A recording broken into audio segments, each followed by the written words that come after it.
Hi, I'm Rabbi Ammi Hirsch of the Stephen Wise Free Synagogue in New York, and you're listening to In These Times. There are some people who would have you believe it's impossible to support liberal causes and also be a Zionist. 3 years ago, I had to make a choice. Would our synagogue continue to push aside our discomfort with the anti-Semitism expressed by the Women's March leadership in deference to what we considered the bigger issues threatening our country? Or would we refuse to stand alongside those who tolerate anti-Semites? We decided to draw a line, and that's how I met Amanda Berman. Zionism is a progressive movement, and you can be, as an American Jew, deeply committed both to social justice here and to Jewish liberation. My first instinct when someone doesn't want me in the room is to say, okay, fine, I'll leave. But Amanda's response is to fight as hard as she can to reclaim progressive spaces for Jews.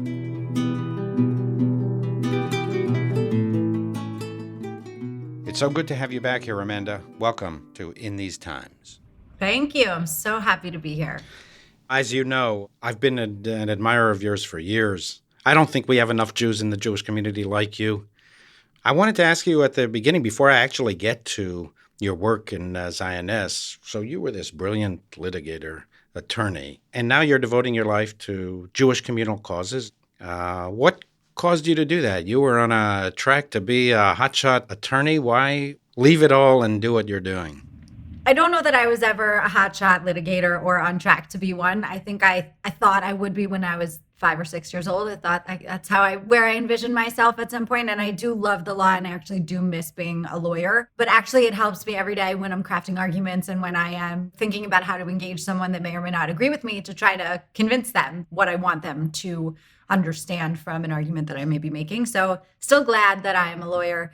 But the shift really happened very organically. It's actually interesting. I went from being a lawyer on non-Jewish issues to a lawyer on Jewish issues to focusing exclusively on the Jewish issues without the legal part.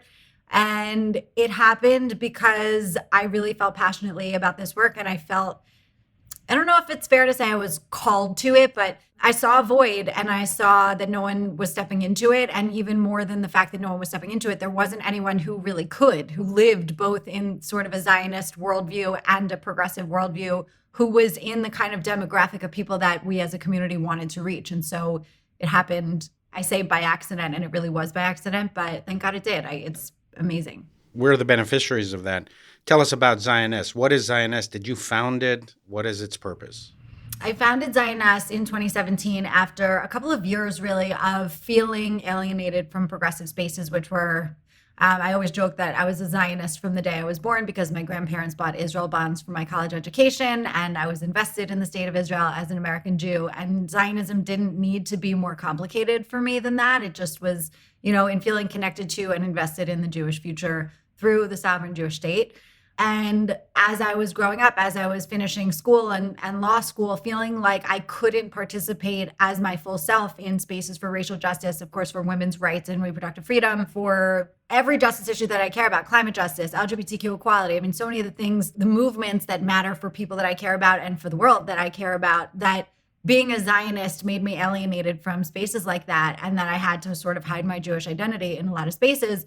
And then talking to so many friends who I had done a lot of progressive work with in college and beyond, and in high school, my family was very involved in progressive politics when I grew up. And so seeing that so many of the people that I had done that work with were also feeling the same way that I was, and really wondering, how can we change this? What can be done? How can we create a community for progressive Jews to continue to be involved in the movements that we founded and led? I mean, you are part of the legacy. Your family is such a huge part of the legacy of civil rights, the Jewish involvement in the civil rights movement, and thinking that as Jews, we would have to seed movements that matter so deeply, that we've always been on the forefront of, because of the intolerance and the anti-Semitism in those spaces, was just so far beyond the bounds, so not possible, so not something that we as a community could allow to happen.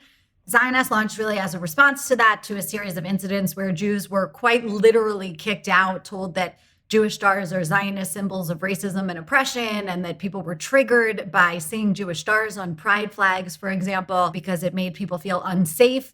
Of course, Jewish stars being a fundamental symbol of Jewish identity. Zioness happened really organically, and it happened in a way, it got a lot of attention. We showed up at an event in Chicago called the Chicago Slut Walk that people may have heard of, where they had banned Jewish stars in advance of the event.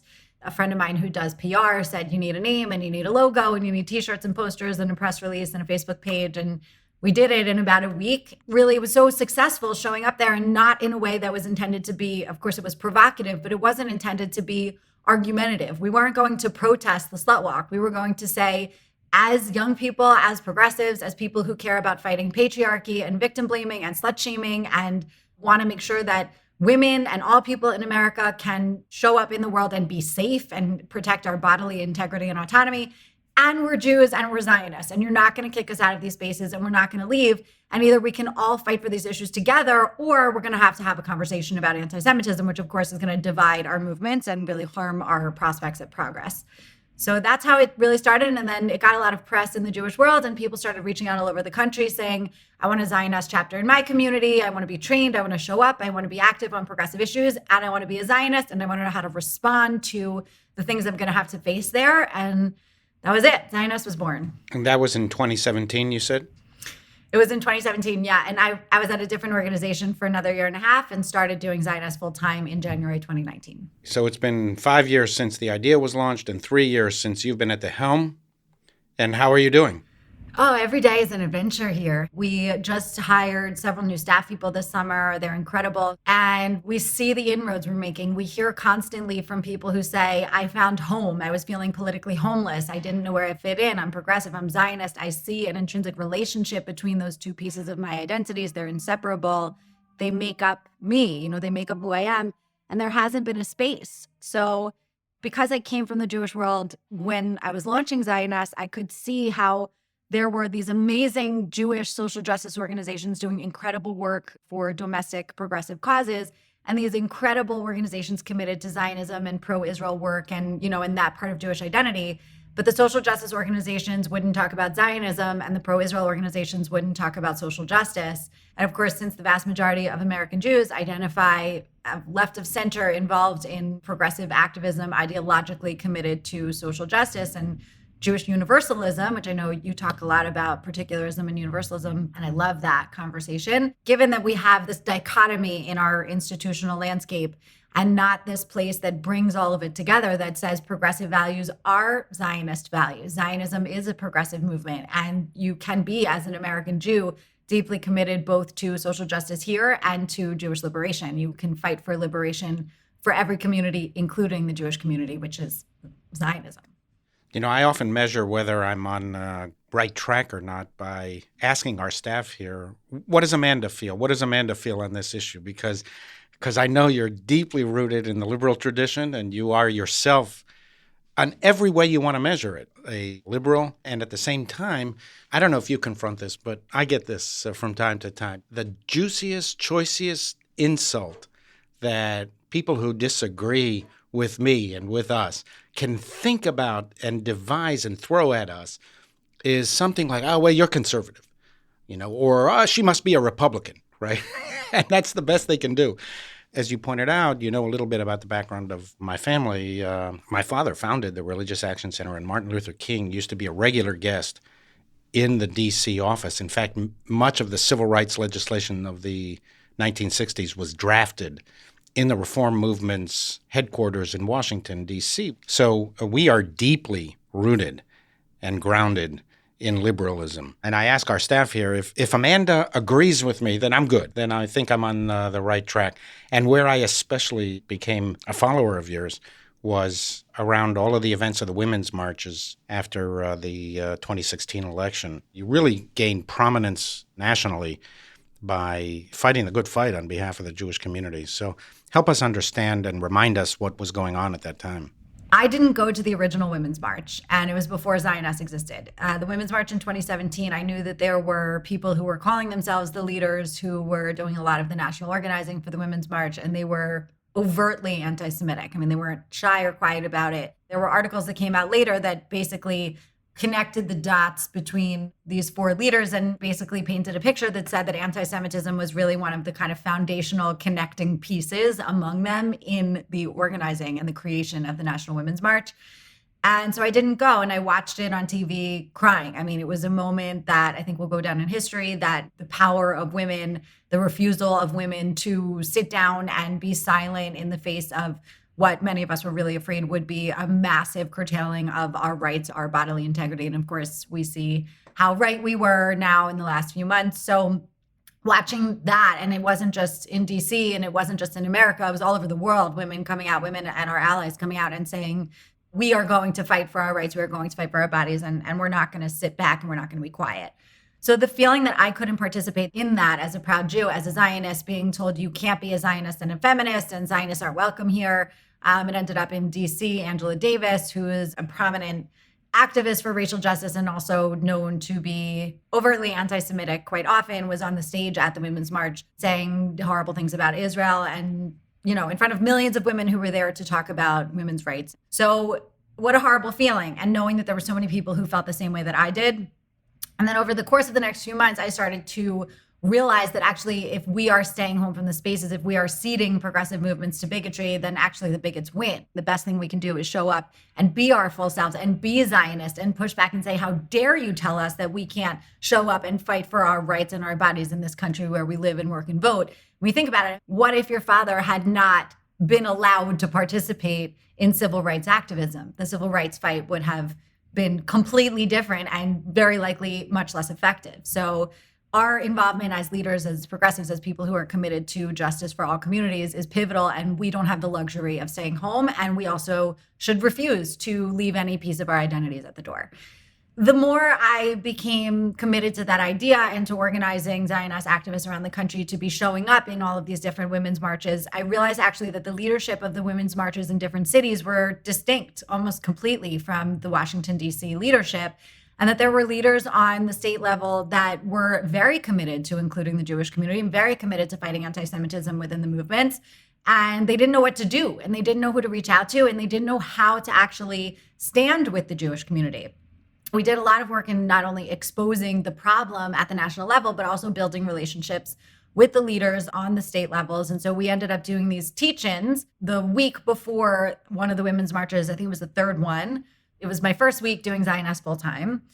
We had one in Los Angeles on a Sunday night, one in Washington, D.C. on a Tuesday night, and one in New York City on Thursday night, of course, at Stephen Wise. And then the Women's March was on Saturday. And we brought together these panelists, these very diverse progressive leaders who talked about the need to ensure that Jews were not only welcome, but welcome fully and fully participating in progressive coalition building and movement building, because the movements won't succeed if we're divided or if anti-Semitism is thriving. Of course, anti-Semitism is a metastatic force that takes down all of the movements when it is thriving within them.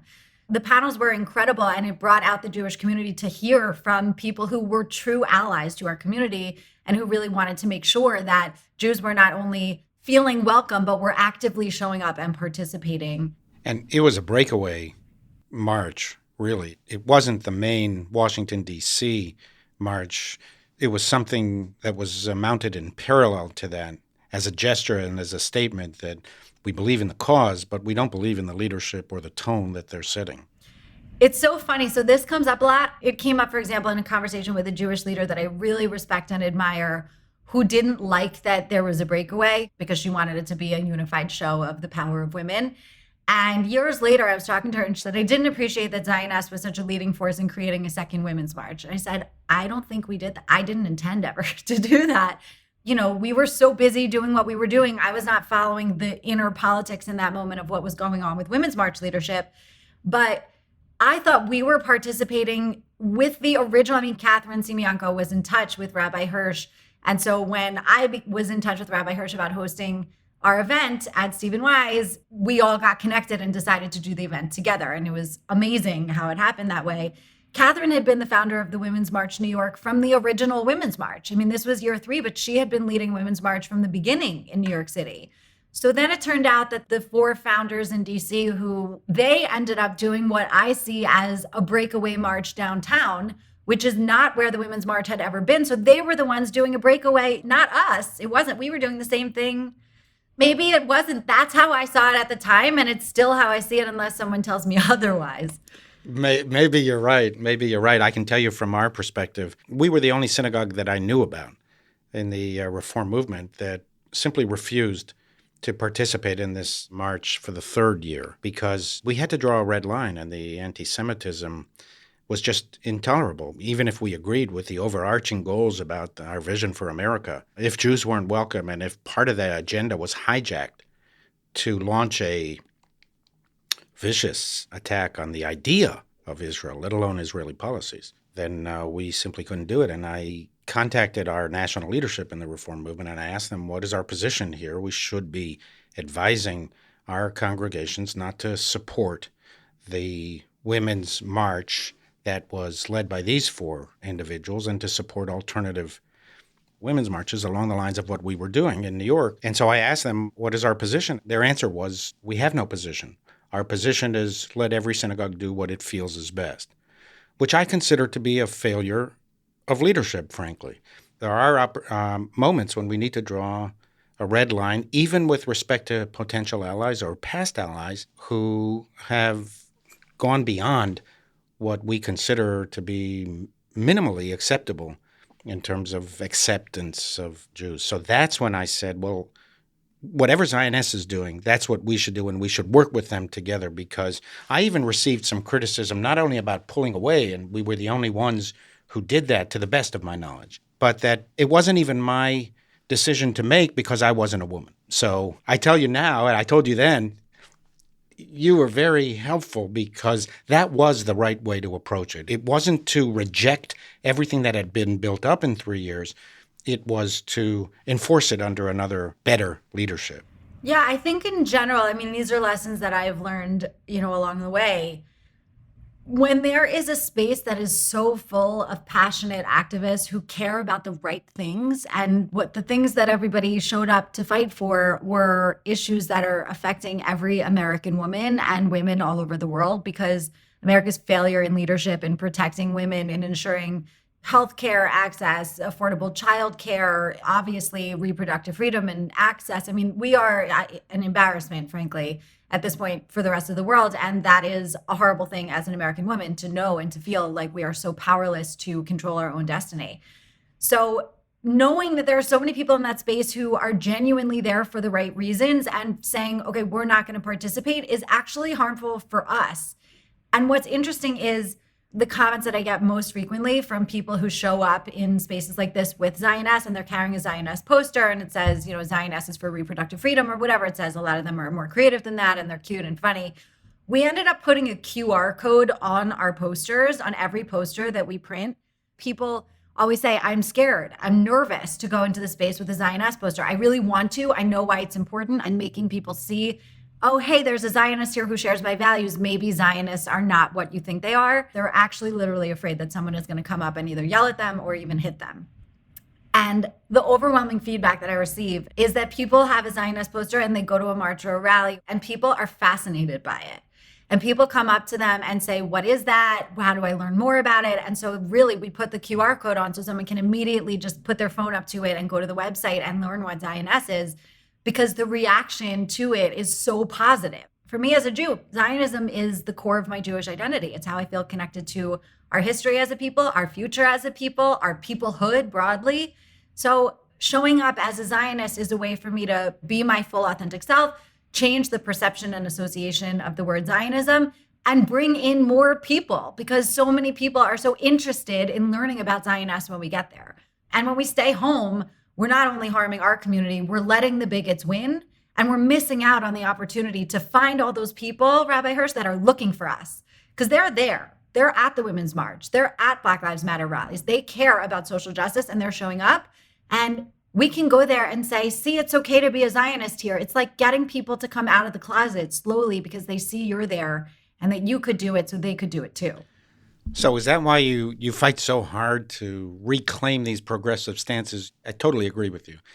But from a personal perspective, I've always responded to people who don't really want to be in my company and say, okay, great, I'm good. I'll go do something else. And so on a public level, that's actually not your response. Your response is the opposite. Your response is, no, we have to fight as hard as we can to reclaim this space, because to allow them to expel Jews, to win, what does it do? What are the negative ramifications of that?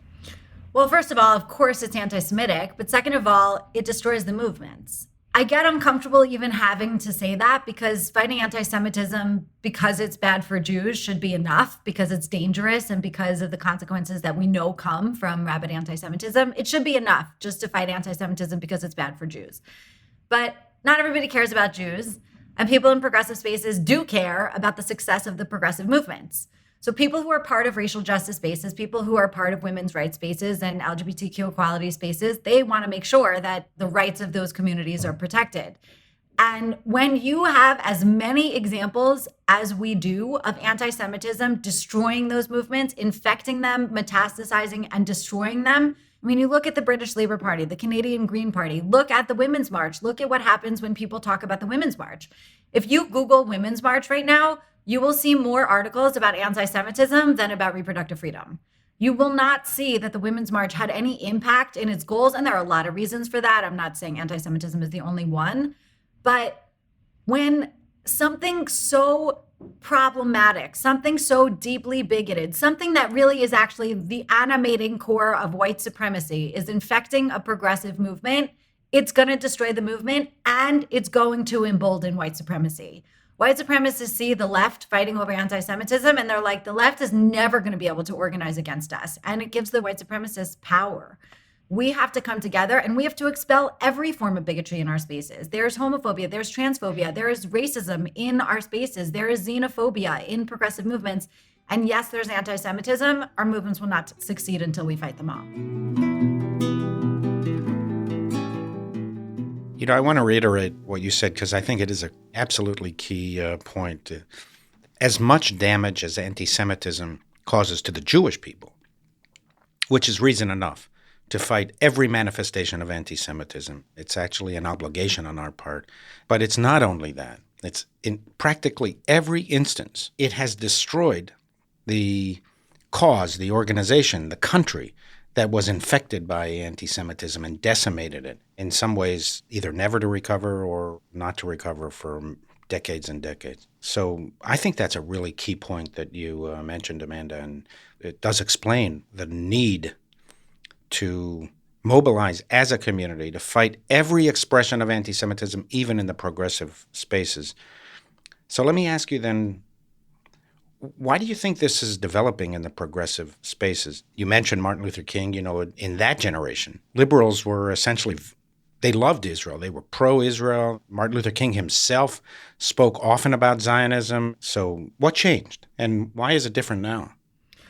Well, so there's a few things that I would say. The first one is that anti-Zionism, as we see it today, is Soviet propaganda that really had nothing to do with Jews or Israel, and certainly had nothing to do with Palestinians. It was about harming American influence in the Middle East and Western influence in the Middle East. So the Zionism is Racism resolution was introduced at the United Nations, and it became this gigantic manifestation of anti-Semitism, with Jews being targeted and attacked, with every anti-Semitic trope being used against Israel in a way that for decades and centuries, these tropes have been used against Jewish individuals and individual Jewish communities. Now they were being used for the first time against the Jewish state. It's fascinating to see that trajectory, to see that the way that the Zionism is Racism resolution was introduced, again, as Cold War Soviet propaganda, but it was introduced in relation to UN work, supposed work against racialization and racism. So it became part of the narrative of the left, of those who cared about fighting racism. Anti-Zionism got really interwoven into progressive politics, and it's only gotten worse since then.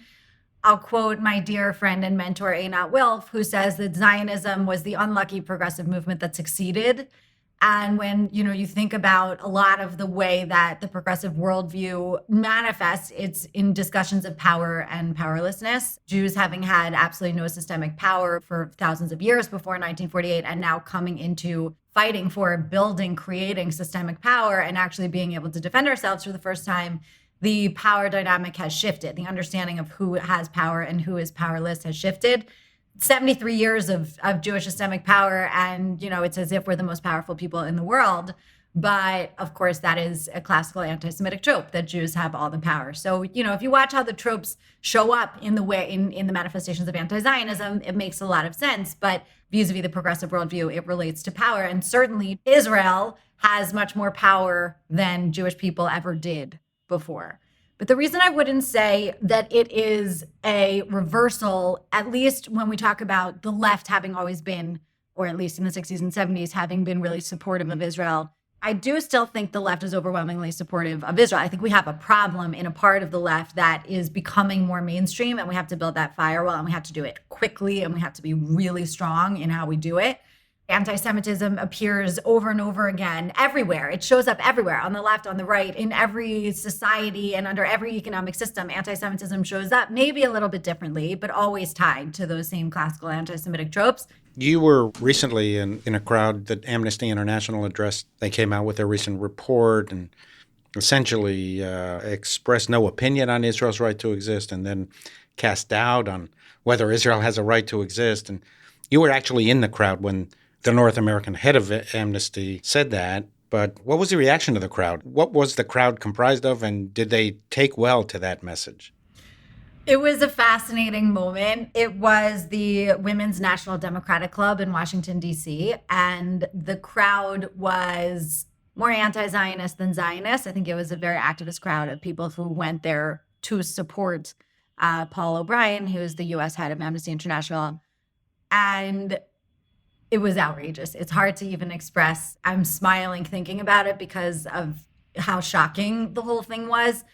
I had a whole exchange with Mr. O'Brien. We had an email exchange afterward in which my takeaway was really how shocking it was that someone in such a leadership position of such a well-known, storied organization, how ignorant he was on the things that he was discussing. So he had said very clearly to a question asked about whether Israel has a right to exist as a Jewish state. And he said, as you said, that Amnesty doesn't take a position on that.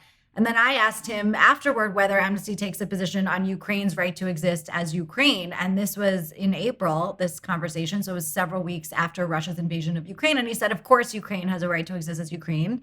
So I said, so why doesn't Israel have a right to exist as Israel, as what it is, which is a Jewish state? And he said, well, I think states that were peacefully formed. And my jaw dropped and I said, name one. And he said, oh, okay, you're right. You're right. Are you a lawyer? That's what he said. I mean, it was hysterical. And the conversation went on and on. So the whole report, Amnesty's whole report calling Israel an apartheid state, does actually define apartheid properly, which is that apartheid is a racial crime. Apartheid is specifically about the racialization of communities. And I am not a sociologist. I don't have science to back this up, but I do not believe you would find a racial distinction between Israelis and Palestinians. And certainly the way I see the Israeli-Palestinian conflict is one of land and religion and history. I mean, there are lots of different ways to categorize the Israeli-Palestinian conflict. I don't believe that race, I don't believe that categorization even applies. So the apartheid term just really doesn't work. He really was not able to engage on those conversations. I kept asking him if he could define the distinguishing racial characteristics of Jews. And of course, he could not do that. So the basic tenets of the argument, he was really not at all prepared to defend. And it was pretty just mind-blowing.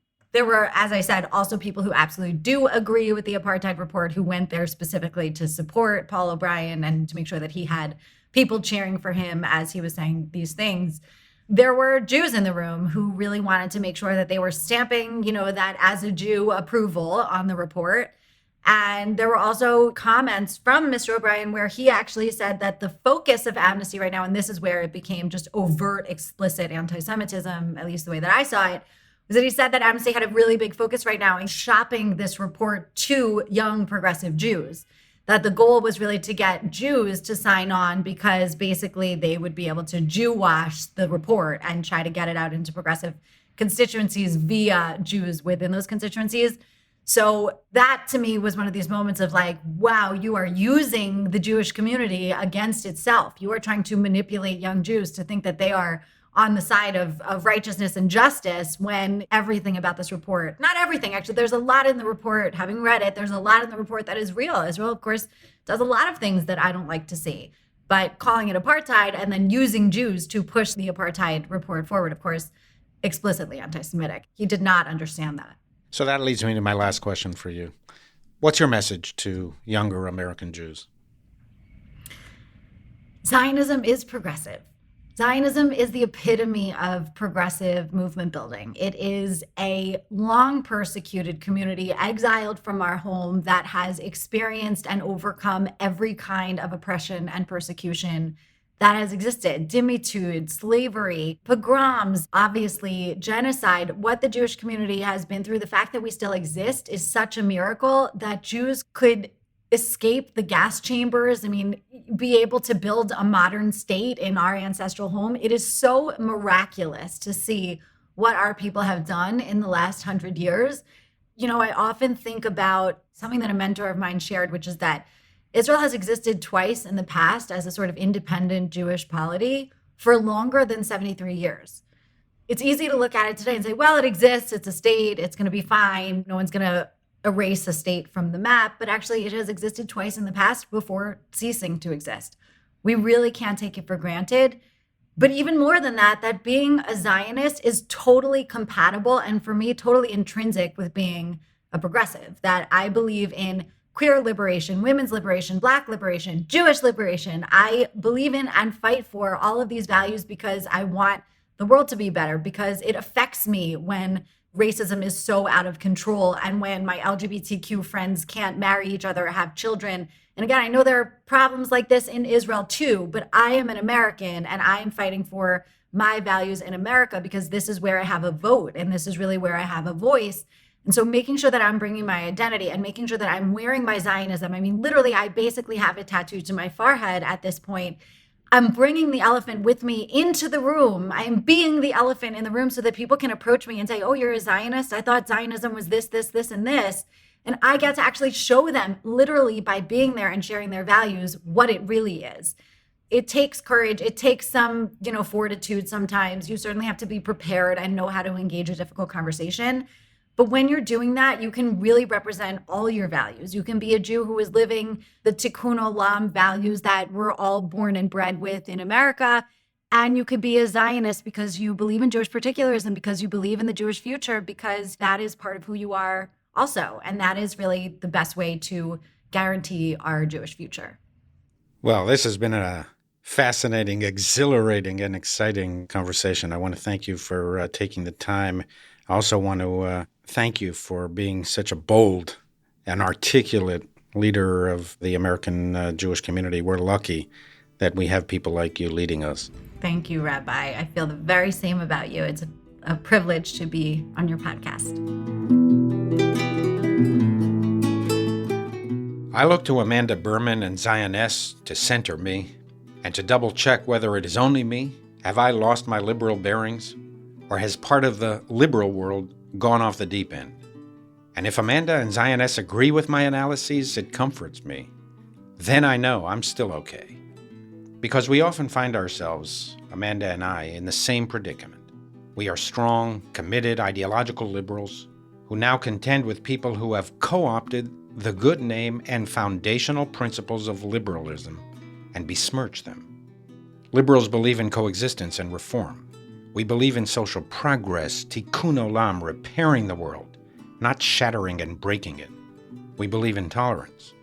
We have a tolerance for debate and competing views because we know it is only through disagreement and deliberation that we can evolve into a better society. We do not shut down debate. We do not elevate feelings over facts. Liberals respect facts. We value truth. We do not simply make things up or lazily mischaracterize and misapply flawed and false analogies. Liberals do not think in all or nothing categories. I am right, you are wrong, and if you do not agree with me, it is ipso facto evidence of how morally and intellectually flawed you are. Engaging such people for us is highly frustrating. They seem impervious to logic or reason. They will not change their minds and will not change the subject. A true liberal is always open to persuasion. Liberals should be the first to recognize the illiberalism of anti-Zionism. When anti-Zionists proclaim Palestine free from the river to the sea, they mean the destruction of the world's only Jewish state and the ethnic cleansing of the Jews of Israel. Are anti-Zionists and their supporters against ethnic cleansing, except when it comes to the Jews of Israel? As Amanda so eloquently expressed, Zionism is a liberal philosophy. It is about self-determination for the Jews. Of course, Israeli society is not perfect. Of course, there is so much work to do in the fields of human rights, civil rights, and reaching a permanent peace with the Palestinians, who, by the way, need to want to reach peace as much as the Israelis do, and in this respect, they still have a long way to go. But really, we shouldn't have to say every time we discuss Israel that Israel is not perfect. It is implied in its very nature of being a human endeavor. America is not perfect either. Neither is Canada, France, Germany, and I have been told that even Finland is not perfect. I'm not sure about that, but that's what some people told me. And you know what? Even the Palestinians are not perfect. So I've acknowledged again, it is true that Israel is not perfect. But what Amanda said about Israel is also true. It is a cold heart, a heart of stone, that is unmoved by the story of the Jewish people in the land of Israel.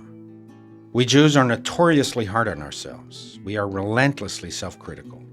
But to truly know ourselves, we must also be conscious of our greatness.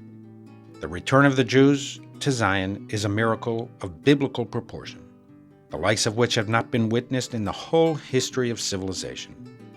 Our people has raised Zion from desolation and made it live again. The song of the turtle dove is heard throughout the land. The green figs weigh heavy on the fig trees. The vines in blossom give off fragrance. The mountains drip wine, and the hills wave with grain. The promised land has become a land of promise. Israel has more institutions of higher learning per capita, more scholars, more researchers, more engineers, more orchestras than practically any other place on earth. Israeli innovation is part of our cell phones, computer security systems, medical equipment, and agricultural machinery. But more than anything else, more than the enormous intellectual, political, financial, moral, social, legal, and humanitarian progress, Israel restores our capacity to believe in great things. It reminds us that we are part of a bigger story. It compels us to hope, to dare, and to accomplish. We stand taller in America because of what our people has accomplished in the Promised Land, at an enormous cost in blood, sweat, and tears. Imagine what could be accomplished if only there were peace. The Jewish people's craving for life is indomitable. They left us for dead, tortured on the crosses of the Inquisition, bleeding on the steps of the Pale, incinerated in the furnaces of Europe, despised and discriminated against in the lands of the Crescent. But our people has survived it all and found ways to contribute to humanity, unbowed and unbroken, ever determined to continue the journey. In the words of the prophets of old, I will put my breath in you and you shall live again, and I will set you upon your own soil. I will restore my people Israel. They shall rebuild ruined cities and inhabit them. They shall plant vineyards and drink their wine. They shall till gardens and eat their fruits. And I will plant them upon their own soil, never more to be uprooted from the soil I've given them. Until next time, this is In These Times.